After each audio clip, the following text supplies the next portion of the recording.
Quand on parle d'aviron, on a souvent tendance à se le représenter avec ce qu'on voit à la télé en compétition, à savoir de la course en ligne en rivière ou de l'aviron de mer.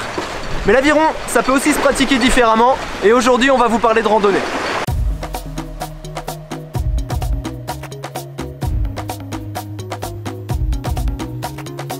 Donc nous sommes sur la base nautique de Sciez en Haute-Savoie au bord du lac Léman. Et si on est là, c'est pas par hasard, c'est parce que la randonnée lémanique, elle a été élue randonnée de l'année par la FFA. Alors malheureusement aujourd'hui, les conditions elles sont pas incroyables, il y a beaucoup de vent. Donc on va prendre des avirons de mer et on va faire une boucle alternative.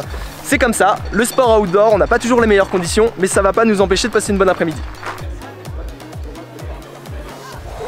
Alors, nous sommes juste ici. Et la randonnée de cet après-midi, ça va être une boucle. On va rester dans la baie parce que les conditions de vent, comme je vous l'avais dit, sont pas favorables. Donc on va rester dans la baie pour être protégé. On va faire une boucle juste ici et on va aller voir le château de Coudray qui se situe par là. Voilà. Donc initialement la randonnée lémanique, elle fait vraiment longer le lac, mais là malheureusement trop de vent, pas les conditions. Donc on se rabat sur une petite boucle ici, mais ça va être pas mal. Alors la randonnée lémanique, elle dure 2 jours. Il y a une randonnée aujourd'hui et il y aura une randonnée demain.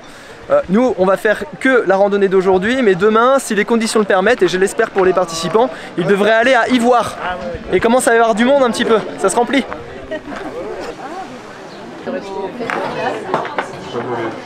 Donc je suis avec Jean-Noël, qui est l'organisateur de la randonnée lémanique, et j'ai une question pour toi Jean-Noël. À qui ça s'adresse les randonnées en aviron? Les randonnées d'aviron s'adressent à tous les gens qui sont intéressés par le sport qu'est l'aviron. Alors tant les compétiteurs, pour peu qu'ils acceptent pour une fois de ne pas vouloir être les premiers, et puis bien sûr tous les rameurs loisirs. Et Dieu sait si aujourd'hui on a des demandes de rameurs loisirs. Ok, donc par contre il faut savoir ramer quand même. Il faut savoir ramer. Ah oui, ouais. C'est un minimum. Surtout que, et très justement, la fédération demande un minimum. Parce que pour l'organisateur, c'est une sécurité de savoir que les gens à qui on va donner le départ sont capables de faire au moins 20 km. Sinon, on se trouve avec quelques soucis au niveau de l'organisation. D'accord, mais sinon, on prend toujours notre temps, donc on n'a pas besoin d'être une machine de guerre. Absolument pas, absolument pas. Il est même recommandé, selon les sites où l'on rame, en particulier chez nous, bien sûr, il est recommandé de prendre son temps pour apprécier le paysage et l'environnement. Ok, merci Jean-Noël. Je t'en prie. En termes de bienfaits, faire de la randonnée en aviron c'est vraiment top parce qu'on va réaliser un effort long mais d'intensité faible à modérée et ça, le corps il aime bien.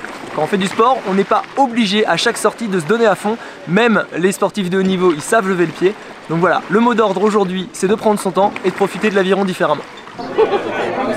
Ça va, tout se passe bien? Oui, oui, oui. Tout le monde est là? Tout le monde est là?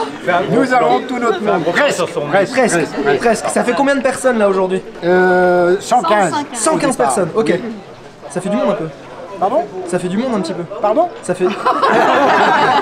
Je pensais qu'il était dur d'oreille, mais en fait non, pas du tout. Il se moque de moi. Alors il y a un truc assez cool avec la randonnée en aviron, c'est que du coup il y a des gens de plein de clubs différents. Là je vois que vous venez de Mézieux, c'est ça? C'est ça, de Mézieux. C'est où Mézieux? À côté de Lyon. À côté de Lyon, d'accord. Il y a des gens de Lyon aussi je crois? Oui. Un petit peu plus loin, enfin bref. Voilà, c'est des gens qui viennent d'un petit peu partout en France. Et ça c'est pas mal parce que ça nous fait rencontrer des nouvelles personnes. Ça va ramer cet après-midi quand même ou pas? Ouais. On va bientôt embarquer, du coup je vais me changer vite fait. Est-ce que j'ai ressorti la vieille combi du club? Bien sûr que oui. D'accord, donc il y a 4 bateaux sécu sur l'eau. Je donne les noms des bateaux. Allez, pas qu'on le mette plutôt... Je suis à quelle place? Du coup je vais commencer les premiers kilomètres à la barre et on va faire une petite rotation en cours de route pour que je puisse ramer un peu quand même. Bon alors, pour la petite histoire, moi j'ai ramé beaucoup à Laval, donc sur la Mayenne, j'ai ramé sur le Rhône, mais c'est la première fois que je mets les fesses sur un bateau qui navigue sur le lac Léman, donc je pense que ça va être sympa. Accessoirement, ça fait assez longtemps que j'ai pas ramé aussi, mais ça on va pas le dire à l'équipage.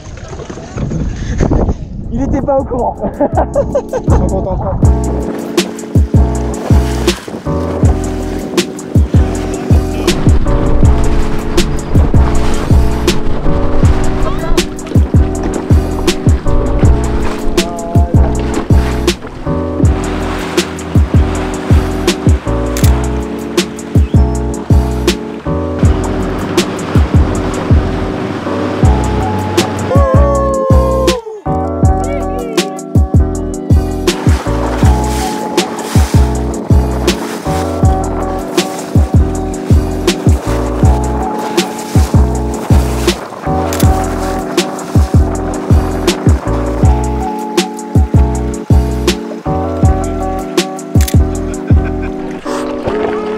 j'ai terminé mon petit tour.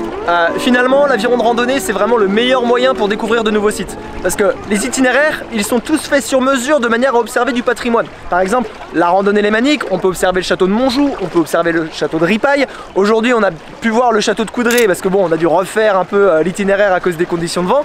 Mais voilà, ça permet de découvrir de nouvelles choses et de le faire d'un nouveau point de vue aussi, puisque en principe, tu le fais depuis la terre. Et là, tu le fais depuis le lac ou depuis des rivières. C'est bon? C'est bon? Top! Alors, vous en avez pensé quoi? Oh ouais, c'était très agréable. Ça remue un petit peu, mais bon. Vous venez de Marseille? Nous, on vient de Manos et Sainte-Croix-du-Verdon. D'accord, ok. Le 04, Alpes Haute-Provence. Voilà. Et alors, ça fait longtemps que vous faites de la randonnée ou c'est la première fois? Non, ça fait un petit moment. Ouais. Qu'est-ce que vous aimez dans la randonnée? Le côté convivial et puis aller dans des lieux différents, que ce soit en France ou à l'étranger. À chaque fois, c'est une autre expérience. Ça peut être de la rivière, ça peut être du lac, ça peut être un peu de mer, ça peut être des canaux. Donc à chaque fois, c'est différent. Cool. Et qu'est-ce que vous aimez dans la randonnée particulièrement? La convivialité, le fait de découvrir des sites qu'on n'aurait pas forcément l'occasion de venir voir.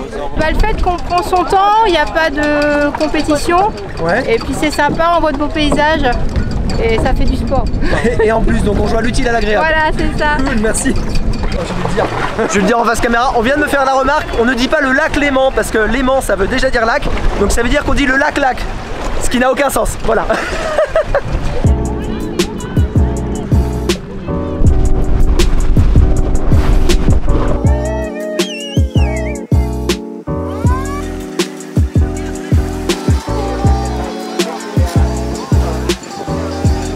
Alors ce qui est bien avec la randonnée en aviron, c'est que on voit des beaux paysages, on fait du sport, mais c'est surtout un moment de convivialité et à la fin, on prend l'apéro. Merci beaucoup. La tienne. À voir votre mine, je suis rassuré. Alors merci à tous.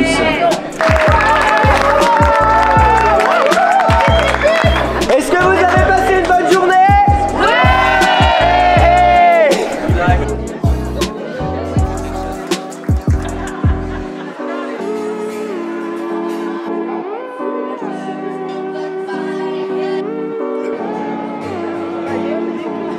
Donc si vous aussi vous avez envie de découvrir l'aviron autrement et de vous mettre à la randonnée, vous avez un catalogue de toutes les randonnées qui sont labellisées par la fédération sur leur site internet. En tout, il y a 47 randonnées qui sont disponibles, donc clairement il y a de quoi faire. Donc si vous partez en vacances dans un coin en France, n'hésitez pas à contacter le club du coin pour voir s'ils ne proposent pas une randonnée et ça vous permettra du coup de découvrir leur région différemment. Parce que, on se l'avoue, c'est quand même assez chouette de pouvoir découvrir une nouvelle région en ramant. On vous met le lien en description de la vidéo et vous pouvez vous rendre sur le site de la FFA. N'hésitez pas à nous dire en commentaire les randonnées que vous avez déjà réalisées ou celles que vous aimeriez découvrir. Et je vous invite à vous abonner à la chaîne YouTube de la fédération pour ne pas manquer les prochaines vidéos d'aviron. A plus!